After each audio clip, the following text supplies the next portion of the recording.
सर्वकार्येषु सर्वदा। भारतम जयतु संस्कृतम AP Sanskrit studies YouTube channel को समस्त को स्वागतम। श्रद्धेय छात्र छात्री माने आज आमने युक्त 2 एमएल संस्कृत द्वितीय वर्षर अनुच्छेद नंबर 15 रो आलोचना करिया पूर्व तुमर मानकर गोचरार्थ एठारे एई अनुच्छेदटी उल्लिखित अछि जहाको आमे प्रथमे पठन करिनबा। कस्मिंश्चित् राज्ये महेन्द्रो नाम भूपतिः स न्यायशीलः उदारः च एकदा स मन्त्रिभिः सह राज्यस्य परिक्रमं करोति स्म। तत्र स दृष्टवान् यत् कश्चित् वृद्धमाळी उपवने क्षुद्रम् आम्रतरुं रोपयति। राजा तत् उपवनं गतवान् तम माळिनं पृष्टवान् किं त्वम् अत्र सेवकः अथवा स्वामी?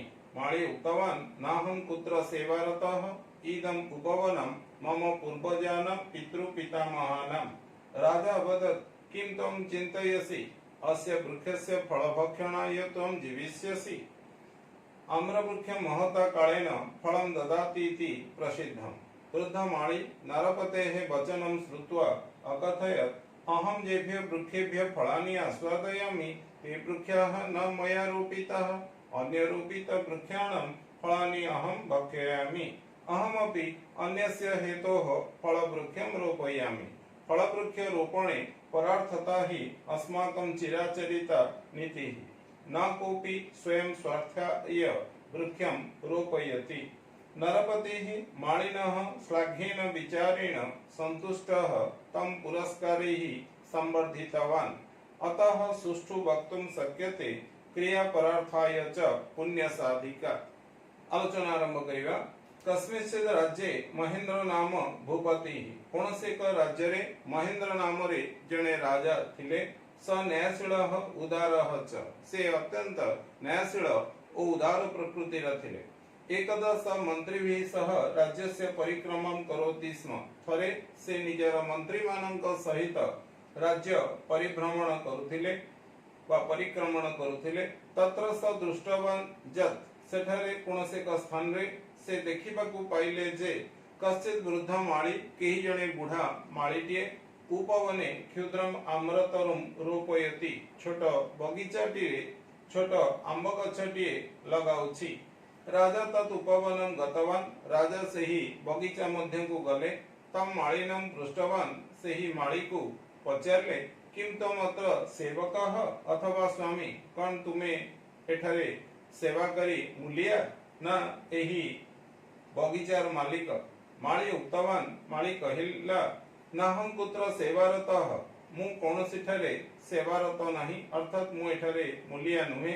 इदम उपवनम मम पूर्वजानां पितृपितामहानां, एही बगीचाटी मोर पूर्वरु जन्मलाभ करिथिबा बापा जेजापा मानंकर। राजा अवदत् राजा तत्परे कहिले किं त्वं चिन्तयसि? कौन तुमे भाबुछ अस्य वृक्षस्य फलभक्षणाय त्वं जीविष्यसि? एही गछटिर फल खाइया पई तमे सबुदिन पई बंची करिथिबो। आम्रवृक्षः महता कालेन फलं ददाति इति प्रसिद्धम्। एवं सेतबेले से कहिले जे आंब गछटी लगाउथिले बुढा माळी बा वृद्ध माळी तांको राजा कहिले आंब गछ दीर्घ समय परे फल प्रदान करे बोली प्रसिद्धि अछि। केवल मात्र आंब गछ न, एठी हमें कहि रखिया दरकार जे किछि गछ अछि सीजनल, अर्थात आज गछ लगेले कल्ला गछ की काकुड़ी गछ की जन्नी गछ की भेंडी गछ की किछि फूल गछ जे सीजनल अटे से सेही सीजन भितरे ही गछटी होई फूल प्रदान करे बा फल प्रदान करे एवं से सीजन चली गले से गछ आपे सुखी मरी जाए जतेबेले, अर्थात तार वृद्धत्व चली आसे बा परिपक्व अवस्था प्राप्त होई जाए। एवं किंतु किछि गछ अछि जहा आज लगेले काली की ठीक भाबरे बा 15 दिन भीतर भी से ठीक भाव में बंची थिबो कि नहीं ताहा हमें कहि परिबा नहीं।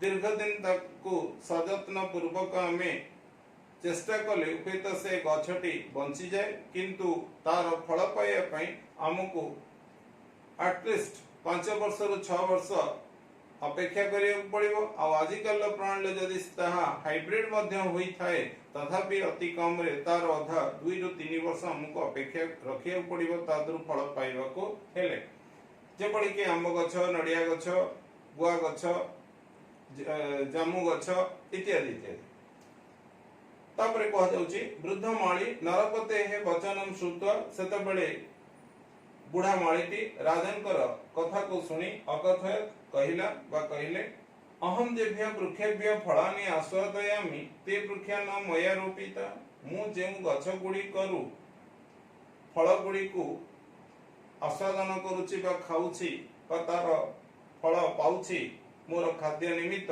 ते वृक्षा न मया रोपिता से गछ गुडी तो मो द्वारा लगा जाई नथिला आमे एठी कहि परिबा जे बळे बाजार रे आमे जते बळे कोनसी परिबा बा फलमूल इत्यादि किणु आमे केवल पैसा दे सुंदर स्वादिष्ट शरीर उपयोगी देखि आमे किणी आनु सेते बळे आमे चिंता करूनी से फलटी कोठू आसीची कि से परिवाटी केउठू आसी बेले बेले होय तो पचारू से माने उत्तर भी ठीक भाबरे देई परंती न देई परंती जेंती कि कहि परंती हिमाचल प्रदेश रो एटा कमला कि सेओ कि ए अंगूर एमती कहि दियंती फ्रूट्स बा परिवा हेले एटा आठड़ परिवा कि एटा कंदरपुर परिवा जे जोठू आनिथिबे होय तो कहि दियंती ता दरे केते बा सत्यता थाए बा केते मिछ थाए तार आमे चिंता करू नै एवं सेति पई से केउ चासी ताकू लगाइछि से विषय तो आमे जानिबा बा सेमाने भी जानिबा कष्टकर अटे जदि निचे चासी ता परिवा चाष करि आनि बिकुथो ताले से कहे जे मोर एटा बाडी र परिवा बोली तारे एठारे कहउछि आमे जते बेले एठी बुढ़ा माळीटी कहउचंती आमे जेपरि गछ जो गछ गुडी को आमे फल पनिपरिवा खाई बंचुचे से गछ गुडी को केते बयस हेलानी किए लगाइथिला इत्यादि जेमति आमे चिंता न करी फल बा पनिपरिवा किणु बा खाऊ बा तोळु ठीक सही भली भाबरे ए से कहउचंती जे अहमपि अन्य अहम जेभ्य वृक्षेभ्य फलानि आस्वादयामि ते वृक्षा न मया रोपित अर्थात से गछ गुडी को तो मु लगाई नथिले बा मो द्वारा लगा जाई नथिला अन्य रोपित वृक्षाणम फलानि अहम भक्षयामि अन्य कहा द्वारा केउठारे लगा जाईथिबा गछ गुडी कर फल गुडी को मु खाउची अहमपि तनु करी मु मध्य अन्यस्य हेतोः फल वृक्षम रोपयामि अन्य निमित्त मोर परवर्ती वंशधर हो बा अन्य मानक पई हो फल गछ लगाउची फल वृक्ष रोपणे परार्थता ही अस्माकं चिराचरिता नीति फल गछ लगाइबा रे ही परार्थता बा परोपकार ही आम मानकर चिराचरिता बा पारंपरिक नीति अटे ए संपर्क रे एठाने आमे कहि परिबा जे आमे जानिचे जीव सृष्टि हला परे ता पई तीनोटी जिनिसर अत्यावश्यकता अछि रोटी कपड़ा मकान तेगो रोटी कपड़ा मकान छुआटे जन्म हेले से गाई र छुआ हो मींस पशु र छुआ हो बा पक्षी र छुआ हो बा मनुष्य छुआ हो प्रथमे ता पई खाद्य इमीडिएट दरकार पड़े एवं परवर्ती समय रे ता पई कपड़ा और मकान रा आवश्यक अनुसार दरकार पड़े किंतु प्रथमे खाद्य दरकार पड़े तेगो एठारे कहउची अहमपि अन्यस्य हेतोः फल वृक्षम रोपयामि बुढ़ा माळी कहउचंती फल वृक्ष रोपणे परार्थता ही अस्माकं चिराचरित नीति जेहेतु फल गछ लगाइबार ही आम मानकर पारंपरिक परंपरा बा रीति रही अछि कारण प्रतिटी जीव पई आमे फल गछ लगाइबा बा आम भविष्य पीढ़ी पई आमे खाद्य संरक्षण करी रखिबार नितांत आवश्यकता अछि जहा गोटे जीव पई प्राथमिक आवश्यक बा उपयोगी अटे न कोपी स्वयं स्वार्थाय वृक्षम रोपयति केही केबे हेले निजर स्वार्थ साधन निमित्त गछ लगाई न थाए नरपति ही माळिनः स्वाघेन विचारेण राजा माळीटीर बा माळींकर स्वाघेन विचारेण एई बळी प्रशंसा बा उदार विचार रे संतुष्ट होई बा परितुष्ट होई तम पुरस्कारै संवर्धितवान खुशी होई तांको अनेक पुरस्कार द्वारा संवर्धित व सम्मानित करिथिले गणपति एठारे सरीगला नीति शिक्षा आसिला अतः सुष्ठु वक्तुम शक्यते एथि पई यथार्थ रे कहै जायछि क्रिया परार्थाय च पुण्य साधिका क्रिया जहा पर निमित्त करा जाय बा अन्य निमित्त करा जाय ताहा निश्चित भाव रे पुण्य साधन करी ବା ଭବିଷ୍ୟତର ପୁଣ୍ୟ ପ୍ରଦାୟିନୀ ଅଟେ। ଏହି ଅନୁଚ୍ଛେଦର ଆଲୋଚନା ସରିଲା ପରେ ଆମେ ଏହି ଅନୁଚ୍ଛେଦ ସମ୍ପର୍କୀୟ ପରୀକ୍ଷା ଉପଯୋଗୀ କିଛି ପ୍ରଶ୍ନର ଆଲୋଚନା କରିବା। ଏଠାରେ ଉଲ୍ଲିଖିତ ଅଛି ପ୍ରଥମ ପ୍ରଶ୍ନ, କୋ ନାମ ଭୂପତି ସ कीदृश आसीत्? महेंद्र नाम भूपति स न्यायशील उदार च आसीत्। द्वितीय प्रश्न, भूपति कैः सह राज्य परिक्रमाम् अकरोत्? भूपति मंत्रिभिः सह राज्य परिक्रमाम् अकरोत्। परवर्ती प्रश्न, राज्य भ्रमण समये राजा किम् उक्तवान्? राज्य भ्रमण समये राजा किं दृष्टवान्? राज्य भ्रमण समये राजा दृष्टवान् यत् कश्चित् वृद्ध माळी उपवने क्षुद्रम् आम्रतरुं रोपयति। राजा उपवने माळिनं किं पृष्टवान्? राजा उपवने माळिनं पृष्टवान् किं त्वम् अत्र सेवकः अथवा स्वामी? माळी राजानं किम् उक्तवान्? माळी राजानं उक्तवान्, नाहं कुत्र सेवारतः, इदम् उपवनं मम पूर्वजानां पितृपितामहानां।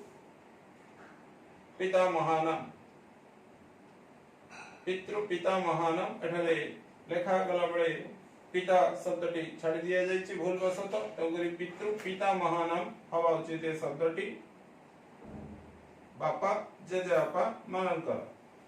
एवं ता परवर्ती प्रश्न अछि, आम्रवृक्ष रोपणे आम्रवृक्षस्य फलदान विषये किम् उक्तवान्? आम्रवृक्ष महता कालेन फलं ददाति इति प्रसिद्धम्। नरपतेः वचनं श्रुत्वा वृद्धमाळी किम् अकथयत्? नरपतेः वचनं श्रुत्वा वृद्धमाळी अकथयत्, अहं जेभ्यः वृक्षेभ्यः फलानि आस्वादयामि ते वृक्षाः न मया रोपिताः, अन्य रोपित वृक्षाणां फलानि अहं भक्षयामि, अहमपि अन्यस्य हेतोः फलवृक्षं रोपयामि। फलवृक्ष रोपणे परार्थता हि अस्माकं चिराचरिता नीतिः, न कोऽपि स्वयं स्वार्थाय वृक्षं रोपयति। परवर्ती प्रश्न अछि, का चिराचरित नीतिः? एटा सेही उक्ति भितरे ही थिबा प्रश्न। जदि ए प्रश्नटी पढिछि ताहे पूर्व उत्तर रे आमे अहमपि अन्यस्य हेतु फलवृक्षं रोपयामि जाय लिखि परिबा। जेहेतु ए प्रश्न ता परवर्ती प्रश्न अछि, का चिराचरित नीति? फलवृक्ष रोपणे परार्थता हि अस्माकं चिराचरित नीति। जदि प्रश्नटी नथिबो ताहे आमे संपूर्ण मात्रा रे न कोऽपि स्वयं स्वार्थाय वृक्षं रोपयति पूर्व प्रश्नरे उत्तर रखिबा। परवर्ती प्रश्न, माळी विचारेण सन्तुष्टः नृपः किं कृतवान्? माळी विचारेण सन्तुष्टः नृपः तं पुरस्कारी संवर्धितवान्। शेष प्रश्न, अत्र का नीतिशिक्षा लभ्यते? अत्र इयं नीतिशिक्षा लभ्यते क्रियापरार्थाय च पुण्यसाधिका। एही अनुच्छेद संपर्कीय आलोचना जदि तुमर पठनार्थे उपादेय हेतु निश्चित भाव में तुमने चैनल को लाइक, सब्सक्राइब और शेयर करी उत्साहित करियो बोली मोर आशा और विश्वास। धन्यवाद।